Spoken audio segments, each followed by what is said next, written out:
Good morning, comic book fans. Welcome back to Comics in 5 Minutes. Unexpected, kind of, because we're in lockdown where we are at the moment. So my store is not open, the doors are closed, the shutters are down. But I still have to post things out, and people buy stuff on eBay from us and that kind of thing. So I figured since I'm here, I'll rip out a quick review, see how it goes. Never know, some people might also be at home, a bit bored enough to watch me. And what they're going to watch me reviewing is Red Atlantis, #1.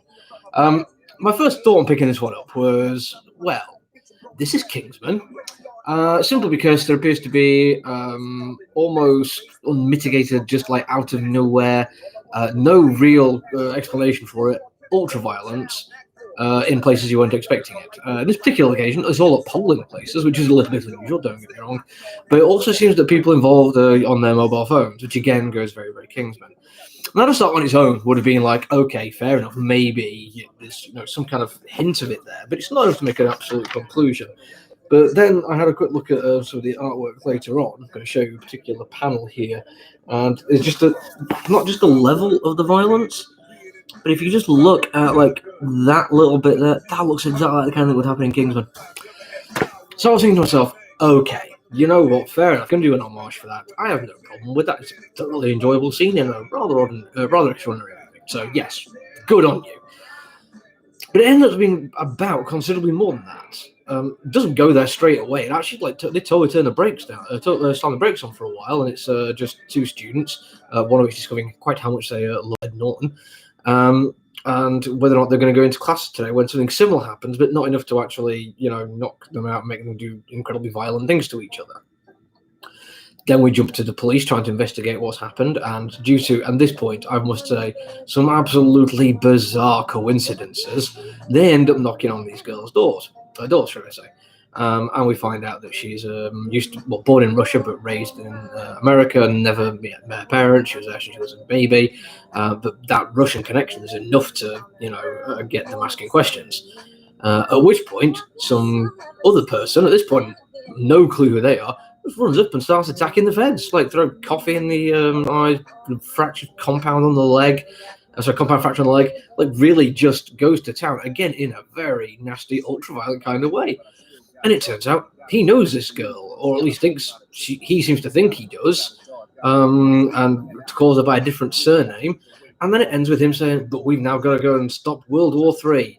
And all of a sudden I'm like, okay, this is, like, it's going really into the Kingsman stuff here of like, this is some secret underground conspiracy that's going to destroy everybody and it's going to be absolutely terrible. The fact that it's like Russians doing stuff on American soil gives it a very Cold War feel, and apparently the writer is like going for that, like a little bio bit at the back. They do say they grew up through the Cold War scares, which is fair enough. Predated me a little bit. Not much, I'm very old. But it does lead into that quite nicely, like with Russia and America going together. But I've got to say, it felt like there was a hell of a lot going on in the first issue without really much happening in terms of plot. We still don't really know how the violence has started. Yes, there's a thing with the power cuts and the mobile phones, but there's no way that's going to be fully explained yet. It could be that these people have psychic powers and it's just a coincidence. I mean, who knows right now? It could be some other like really high-powered sci-fi thing going on that they have to be nearby and the cell phones are just a push for it rather than actually the cause of it. But we don't know. We don't know any of that. We don't know if it is a Russian thing.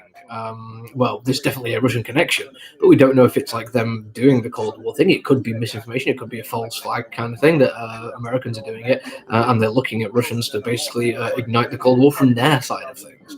We don't know who this girl is or who her roommate really is, other than she's got a crush on Edward Norton. We don't know if their relationship has been set up ahead of time or if she's an innocent bystander. We definitely don't know who the big guy is at the end who does all the ultra-violence. And that's actually really quite nice, because to say how much goes on in it, all it really does is leave you with questions. And when you're doing some kind of big, over-the-top sci-fi stroke, psychic power, intrigue, potential World War III thing, you don't want to lay that all out at the front. I think some people could do it successfully. Like, you could just have an opposing army, just like, invade and take over a country, and that'd be like the start of a story. And yeah, that's got some power to it. It's got some, like, heft. But I prefer the idea of not being 100% sure what's going on, and that being a reason why you keep going back week in, week out, trying to find out what's going on.